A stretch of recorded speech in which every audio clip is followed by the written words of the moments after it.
கோவை மாவட்டம் பந்தயசாலை பகுதியில் உள்ள தெற்கு வட்டாட்சியர் அலுவலகம் முன்பாக தமிழ்நாடு தொழிற்சங்கங்களின் கூட்டமைப்பு சார்பாக மத்திய அரசை கண்டித்து கண்டன ஆர்ப்பாட்டம் நடைபெற்றது.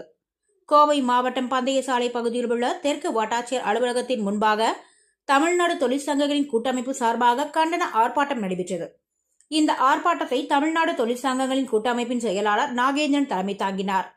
இதில் மாநில செயலாளர் Rammohan, Dharapuram Kumaravel Gounder, Dindigul John Kennedy, Kanyakumari Sundarji, doctor Panneerselvam, Puthur Muniyasamy, அனைத்து சமூக மக்களுக்கும் உதவும் பேரவை அமைப்பின் நிறுவன தலைவரும் சமூக ஆர்வலருமான வழக்கறிஞர் புஷ்பானந்தம், ஆர்டி ஃபவுண்டேஷன் கோவிந்தராஜ் என பலரும் கலந்து கொண்டு சிறப்புரையாற்றினர்.